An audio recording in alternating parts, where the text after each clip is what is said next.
Hi friends, ಎಲ್ರಿಗೂ ಹೊಸ ವಿಡಿಯೋಗೆ ಸ್ವಾಗತ.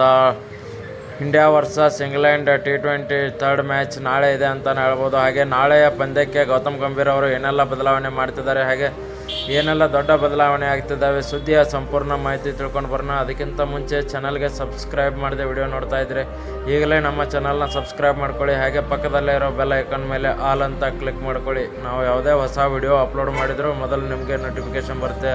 ಹೌದು, ನಾಳೆ ನಡೆಯುತ್ತಿರುವ ಮ್ಯಾಚಲ್ಲಿ ಗೌತಮ್ ಗಂಭೀರ್ ಅವರು ಒಂದು ದೊಡ್ಡ ಬದಲಾವಣೆ, ಮಹತ್ವದ ಬದಲಾವಣೆ ಮಾಡ್ತಿದ್ದಾರೆ ಅಂತಲೇ ಹೇಳ್ಬೋದು.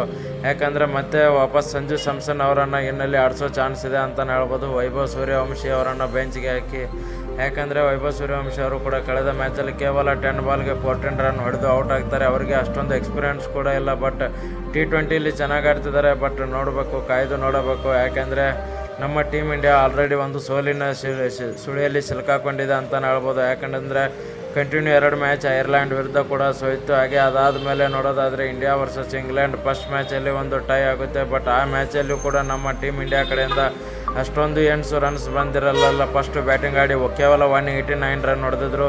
ಹೀಗಾಗಿ ಆ ಮ್ಯಾಚ್ ಕೂಡ ಒಂದು ಸೋಲುವ ಸಂಭಾವನೆ ಇತ್ತು. ಹಾಗೆ ಸೆಕೆಂಡ್ ಮ್ಯಾಚಲ್ಲೂ ಕೂಡ ನೋಡಿದರೆ ಕೇವಲ 190 ರನ್ ಒಂದು ಟಾರ್ಗೆಟ್ ಕೊಟ್ಟಿದ್ದರು. ಆ ಟಾರ್ಗೆಟನ್ನು ಒಂದು ಇಂಗ್ಲೆಂಡ್ ತಂಡ ಈಸಿಯಾಗಿಯೇ ಚೇಸ್ ಮಾಡಿತ್ತು ಅಂತಲೇ ಹೇಳ್ಬೋದು. ಹಾಗೆ ನಮ್ಮ ಕಳಪೆ ಬಾಲಿಂಗಿಂದ ರವಿ ಬಿಷ್ಣೋಯಿ ಅವರು ಲಾಸ್ಟ್ ಡೆತ್ತಲ್ಲಿ ಒಂದು ಓವರ್ಗೆ 2 ನೋಬಾಲ್ ಹಾಕಿ ಒಂದೇ ಓವರಲ್ಲಿ 29 ರನ್ಸ್ ಕೊಟ್ಟಿರ್ತಾರೆ. ಹೀಗಾಗಿ ಒಂದು ಅಲ್ಲಿಂದ ನಮ್ಮ ಟೀಮ್ ಇಂಡಿಯಾ ಸೋಲೋಕ್ಕೆ ಕಾರಣ ಆಯಿತು ಅಂತಲೇ ಹೇಳ್ಬೋದು. ಕೇವಲ ಒಂದು 6 ಎಸೆತಗಳಲ್ಲಿ 29 ರನ್ಸ್ ಕೊಡೋದ್ರ ಮೂಲಕ ಒಂದು ನಮ್ಮ ಟೀಮ್ ಇಂಡಿಯಾ ಕಡೆಯಿಂದ ಮ್ಯಾಚ್ ಕೈ ತಪ್ಪಿ ಹೋಗಿತ್ತು ಅಂತಲೇ ಹೇಳ್ಬೋದು. ಹೀಗಾಗಿ ಗೌತಮ್ ಗಂಭೀರ್ ಅವರು ನಾಳೆ ಮ್ಯಾಚ್ಗೆ ಒಂದು ದೊಡ್ಡ ಬದಲಾವಣೆ ಮಾಡಲೇಬೇಕಾಗುತ್ತೆ ಅಂತಲೇ ಹೇಳ್ಬೋದು. ಏನೇ ಅಂದರೂ ಕೂಡ ನಾಳೆ ಮ್ಯಾಚ್ ನಾವು ಗೆಲ್ಲಲೇಬೇಕು ಇಂಗ್ಲೆಂಡ್ ವಿರುದ್ಧ. ಯಾಕೆಂದರೆ ಇವಾಗ ಕಂಟಿನ್ಯೂ 4 ಸೋಲು ಆದವು ಅಂತಲೇ ಹೇಳ್ಬೋದು, ಬ್ಯಾಕ್ ಟು ಬ್ಯಾಕ್ ನಮ್ಮ ಟೀಮ್ ಇಂಡಿಯಾಗೆ. ಯಾಕೆಂದರೆ ಒಂದು ಟೈಮಲ್ಲಿ ಸೂರ್ಯಕುಮಾರ್ ಯಾದವ್ ಅವರ ಕ್ಯಾಪ್ಟನ್ಸಿಯಲ್ಲಿ ಒಂದು ಅಷ್ಟೊಂದು ಸೋಲುಗಳನ್ನ ಕಂಡಿರಲಿಲ್ಲ. ಬಟ್ ಇವಾಗ ಶ್ರೇಯಸ್ ಅಯ್ಯರ್ ಅವರ ಕ್ಯಾಪ್ಟನ್ಸಿಯಿಂದನೂ ಆಗಿರ್ಬೋದು, ಹಾಗೆ ಕೋಚಿಂದನೂ ಕೂಡ ಒಂದು ಸ್ವಲ್ಪ ಮಿಸ್ಟೇಕ್ಸ್ ಇದಾವೆ ಅಂತಲೇ ಹೇಳ್ಬೋದು. ಯಾಕಂದರೆ ಒಂದು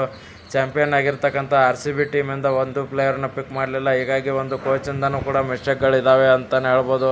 ಹೀಗಾಗಿ ನಮ್ಮ ಟೀಮ್ ಇಂಡಿಯಾಗೆ ನಾಳೆ ಗೆಲ್ಲಲೇಬೇಕು ಒಂದು ಇಂಗ್ಲೆಂಡ್ ವಿರುದ್ಧ ಥರ್ಡ್ ಮ್ಯಾಚಲ್ಲಿ. ಅಲ್ಲಿಂದ ಗೆದ್ದರೆ ನಮಗೇನಾದರೂ ಕಪ್ ಗೆಲ್ಲೋಕ್ಕೆ ಒಂದು ಚಾನ್ಸ್ ಇರುತ್ತೆ ಅಂತಲೇ ಹೇಳ್ಬೋದು. ನೋಡೋಣ ನಾಳೆ ಮ್ಯಾಚ್ಗೆ ಗೌತಮ್ ಗಂಭೀರ್ ಅವರು ಏನು ಹೊಸ ಅಸ್ತ್ರ ಯೂಸ್ ಮಾಡ್ತಾರೆ, ಹಾಗೆ ವೈಭವ್ ಸೂರ್ಯವಂಶಿ ಅವ್ರನ್ನ ಪ್ಲೇಯಿಂಗ್ 11ನಲ್ಲಿ ಆಡಿಸ್ತಾರಾ ಅಥವಾ ವೈಭವ್ ಸೂರ್ಯವಂಶಿ ಅವ್ರನ್ನ ಬೆಂಚ್ಗೆ ಕೂಡಿಸಿ ಮತ್ತೆ ಸಂಜು ಸ್ಯಾಮ್ಸನ್ ಅವರನ್ನು ಒಂದು ಇನ್ನಲ್ಲಿ ಆಡಿಸ್ತಾರಾ ಅಂತ ಹೇಳಿ.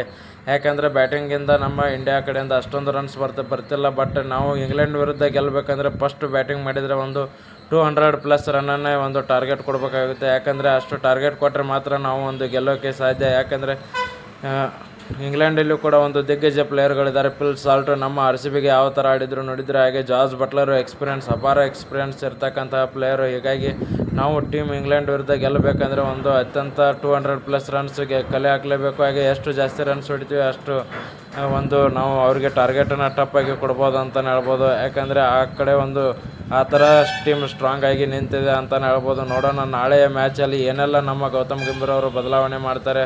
ವಿಡಿಯೋ ಇಷ್ಟ ಆಗಿದ್ದರೆ ಲೈಕ್ ಮಾಡಿ, ಶೇರ್ ಮಾಡಿ, ಸಬ್ಸ್ಕ್ರೈಬ್